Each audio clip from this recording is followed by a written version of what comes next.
بسم اللہ الرحمن الرحیم اللہم صلی علی سیدنا و مولانا محمد وعلی آل سیدنا و مولانا محمد وعلی اصحاب سیدنا و مولانا محمد وعلی ازواج سیدنا و مولانا محمد وبارک وسلم وصلو علیہ۔ اسی میں ہو اگر خامی تو سب کچھ نامکمل ہے۔ علماء کرام یہ تشریح کرتے ہیں کہ آپ نے نبی مکرم صلی اللہ علیہ وسلم کے حقوق ہیں، ان پر ایمان لانا ہے، ان کی اتباع کرنی ہے اور ان پر درود پڑھنا ہے اور ان کی لائی ہوئی کتاب کی اتباع کرنی ہے۔ تو ان حوالے سے جب دیکھتے تو جبرائیل امین نے ارشاد فرمایا کہ ایسا شخص ہلاک ہو جب نبی مکرم صلی اللہ علیہ وسلم کا نام لیا جائے اور وہ درود شریف نہ پڑھے، تو میں نے امین کہا۔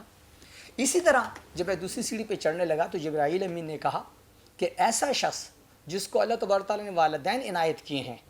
ان میں سے دونوں بوڑھے ہو گئے، کمزور ہو گئے، ضعیف ہو گئے، ایک یا دو، کوئی بھی یا دونوں، اور وہ ان کی خدمت کر کے اپنی جنت حاصل نہیں کرتا، ایسا شخص بھی ہلاک ہو جائے اور تباہ ہو جائے اور برباد ہو جائے، بڑا بدبخت ہے وہ۔ تو میں نے اس پہ آمین کہا۔ تیسرا جو جملہ ہے، جو تیسری چیز پہ چڑھنے لگا تو جبرائیل امین تشریف لائے اور اس نے کہا کہ وہ شخص بڑا بدبخت ہے اور وہ شخص ہلاک ہو جس نے رمضان آیا اور رمضان میں اپنی مغفرت کا سامان نہیں کیا، اس نے خود کو نہیں بخشوایا۔ حضرات محترمہ، اندازہ لگا لیں کہ کتنا ماہ مقدس ہے کہ اللہ تبارک تعالیٰ غفر لہ ما تقدم من ذنبہ، تمام وہ گناہ جو اس رمضان سے وہ پہلے کر چکا، رمضان کی برکت سے اللہ تبارک تعالیٰ تمام گناہ اس کے معاف کر دے گا۔ تو کہنے کا مطلب یہ ہے کہ یہ احادیث مبارک ہمارے لیے رہنمائی، یہ حدیث مبارک کیا ہے؟ قرآن کی تشریح و تفسیر ہے۔ اسی طرح دوسری حدیث مبارک ہے، نبی مکرم صلی اللہ علیہ وسلم فرماتے ہیں الصوم جنہ، کہ یہ جو روزہ ہے یہ ڈھال ہے۔ ڈھال کا مطلب جب ایک مجاہد جنگ پر جاتا ہے تو اس کے ہاتھ میں، ایک ہاتھ میں تلوار ہوتی ہے، دوسرے ہاتھ میں روکنے کے لیے، دشمن کے وار کو روکنے کے لیے ایک ڈھال ہوتی ہے، لوہے کی بنی ہوتی ہے۔ جب دشمن وار کرتا ہے تو اس کے سامنے رکھ لیتا ہے، وہ بچتا جاتا ہے اس سے اور ساتھ ساتھ اپنے مجاہدہ کرتا چلا جاتا ہے۔ تو فرمایا کہ یہ جو زندگی ہے، یہ جو انسان گزار رہا ہے، یہ ایک جہاد ہے، مسلسل نفس سے جہاد کر رہے ہیں۔ نبی مکرم صلی اللہ علیہ وسلم خود ایک جہاد پہ گئے تھے جہاں انہوں نے کافروں سے جہاد کیا۔ واپس آ رہے تھے تو نبی مکرم نے فرمایا رجعنا من الجہاد الاصغر الی الجہاد الاکبر۔ صحابہ نے پوچھا کہ اے اللہ کے حبیب، ہم تلواروں سے اپنی جانیں دیتے ہوئے اللہ کے راستے میں جہاد کر رہے تھے اور آپ نے فرمایا کہ ہم چھوٹے جہاد سے بڑے جہاد کی طرف واپس آئے، اب تو جہاد نہیں ہے۔ فرمایا کہ بڑا جہاد ہے نفس کے ساتھ، تلواروں والا جو جہاد ہے وہ چھوٹا ہے، جہاد صغیر ہے، جہاد اصغر ہے۔ بڑا جہاد یہ ہے کہ اللہ تبارک تعالیٰ کی خاطر اپنے نفس کے ساتھ جہاد کیا جائے۔ اب رمضان کی فضیلت کیوں ہے کہ رمضان میں انسان اپنے نفس کے ساتھ جہاد کر رہا ہوتا ہے، اس کی بہت خواہش ہے، وہ کھانا پینا اللہ کی رضا کی خاطر چھوڑ دیتا ہے۔ اب اندازہ کریں کہ رمضان میں اللہ کی رضا کی خاطر جو چیزیں حلال ہیں وہ اس کو چھوڑ دیتا ہے تاکہ اللہ کی رضا حاصل ہو جائے، اور ساتھ میں ایک انسان ہونے کے ناطے، دوسری مخلوقات سے اشرف المخلوقات ہونے کے ناطے اس میں وہ چیز پیدا ہو جائے جس کو صفات خداوندی کہتے ہیں۔ جب یہ چیز اس میں پیدا ہو جائیں گی تو وہ جانوروں والے کام نہیں کرے گا، گندے کام نہیں کرے گا، فحش گفتگو نہیں کرے گا، غلط بات نہیں کرے گا، کسی کا حق نہیں مارے گا۔ اسی طرح ہم جب پڑھتے چلے جاتے تو پتہ چلتا ہے کہ نبی مکرم صلی اللہ علیہ وسلم خود فرماتے ہیں کہ جب ایک انسان روزہ رکھ لے اور روزے میں اگر کوئی اس سے لڑتا ہے، مطلب من صام رمضان وَإِنِ امْرُؤٌ قَاتَلَهُ وَشَاتَمَهُ فَقُلْ إِنِّي صَائِمٌ، کہ رمضان میں روزہ اللہ کی خاطر رکھنا ہے تو اس میں کوئی جھگڑا نہیں کرنا، فحش بات نہیں کرنی، جہالت والی حرکتیں نہیں کرنی، حلال رزق کمانا ہے، جو تھوڑا بہت میسر آئے گا اللہ تبارک تعالیٰ خود برکت ڈالے گا، اس میں وہ بڑھ جائے گا، لیکن آپ نے اپنے نفس کو قابو کرتے حرام نہیں کمانا۔ جب ایسا ایک شخص کرے گا اور اس دوران بھی کوئی اس سے لڑنے آ جاتا ہے، حدیث کا مفہوم بنتا ہے کہ اس دوران بھی کوئی لڑنے آ جاتا ہے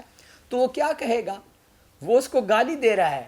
اور اس کے ساتھ ہاتھ ہپائی کر رہا ہے، لڑ رہا ہے، لیکن یہ کیا مطلب باقاعدہ مقابلے میں اتر آئے؟ کیا یہ اس کے ساتھ جنگ شروع کر دے؟ نہیں، یہ اسے کہے گا کہ میں نے روزہ رکھا، میں تمہارے ساتھ نہیں لڑ سکتا۔ اب ہمارے معاشرے کو دیکھ لیں، خاص کر کے ہمارے پشتون معاشرے میں چھوٹی چھوٹی سی بات پہ لڑ پڑتے ہیں، وہ کوئی بات کہتا بھی نہیں تو اس سے لڑ پڑتے ہیں، حالانکہ حدیث ہمیں بتا رہی ہے اس میں غیرت و بغیرتی کا کوئی پرابلم نہیں ہے، اس میں آپ نے کہنا ہے کہ میں روزے سے ہوں، میں لڑ نہیں سکتا، کیونکہ لڑنا اور گالی دینا اللہ کے رسول نے منع کیا، مومن کی یہ صفات نہیں ہے، اور یہ مہینہ تو انسان کو مومن بنانے کے لیے، ہم مومن بننا چاہتے ہیں اور ہم اپنی تربیت نہیں کر رہے ہیں۔ مطلب کیا ہے؟ یہ جو رمضان ہے یہ ایک قسم کا ٹریننگ ریفریش کورس ہے، ایک انسان اس میں انسانوں کی تربیت ہو رہی ہوتی ہے، اللہ کے حبیب اور خدا کی کتاب کے اصول و قواعد کو سامنے رکھ کے زندگی گزارنی ہے۔ آپ یہ کہہ سکتے ہیں کہ جب کچھ لوگ کہتے ہیں یار آئے ہم جان بوجھ کے کھیلیں، آئے ہم جان بوجھ کے لڑیں،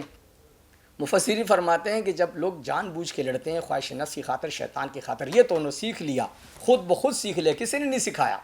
لیکن اس ماہ میں آپ نے اللہ کی رضا کی خاطر جان بوجھ کے گناہ سے بچنا ہے۔ وہ تو آپ کو گالی دے رہا ہے، وہ آپ کو ہاتھ پائی کر رہا ہے، اور آپ کہہ رہے ہیں جی مجھے معاف کیجئے، مجھے معاف کیجئے جی میں روزے سے ہوں۔ تو اندازہ کر لیں کتنا بلند مقام ہے، کوئی سوچ سکتا ہے؟ حیوانزم جو ہے وہ تو بس جو گالی دے اس کا گالی دو، جیسے اسلام نے کہا کہ انصاف بھی ہے، احسان بھی ہے، ایثار بھی ہے۔ انصاف تو یہ ہے کہ جو ایک روٹی آئی تو برابر آپ نے تقسیم کر لی، احسان یہ ہے کہ وہ آدھی روٹی بھی اس کو دے دی، اور ایثار کیا ہے کہ اپنے گھر کا کھانا سارا اس کو دے دیا۔ تو اسلام ایک انسان کو اس مقام تک لاتا ہے۔ تو جیسے میں نے کہا کہ نفس کو قابو کرنے کا یہ ماہ مبارک ہے، نفس کی تربیت کا، تو نبی مکرم فرماتے ہیں کہ اے صحابہ ہم جہاد سے واپس آئیں، یاد رکھو یہ جہاد جو ہے چھوٹا جو ہے نا، یہ جہاد اصغر ہے، اللہ کی خاطر لڑنا جو ہے جہاد اصغر ہے، نفس کے خلاف لڑنا اور اللہ کی رضا پر چلنا یہ جہاد اکبر ہے۔ تو جب ہم اس کو دیکھتے پھر ہمیں حدیثیں سمجھ آتی ہیں کہ ایک انسان جب نفس کو قابو کر کے اللہ کی رضا کی خاطر کھانے پینے سے اور جو اس کی جنسی خواہشات ہیں اس سے بچتا ہے تو اللہ تبارک تعالیٰ کی رحمت اس پہ نازل ہوتی ہے، اور اللہ تبارک تعالیٰ جب دیکھتا ہے کہ ایک انسان میری خاطر بچ رہا ہے تو اللہ تبارک تعالیٰ اس کے تمام گناہ معاف کر دیتا ہے۔ اسی طرح ہم جب دیکھتے ہیں تو نبی مکرم صلی اللہ علیہ وسلم کی اور کئی حدیثیں ہمارے ذہن میں اور ہمارے اس میں آتی ہیں کتابوں میں، لیکن میں ایک واقعہ آپ کے سامنے پیش کروں گا کہ لوگ کہتے ہیں کہ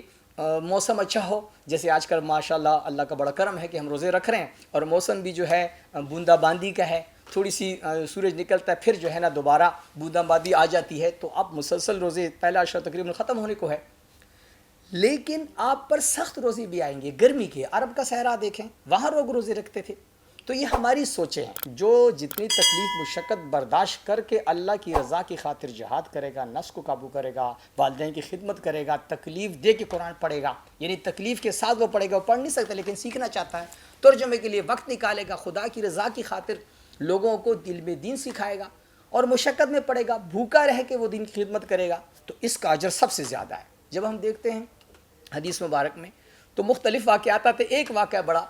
جو ہے نا کمال کا ہے کہ انسان سوچتا ہے کہ ہر شخص اپنے پرسیپشن سے دین کو انڈرسٹینڈ کر رہا ہے،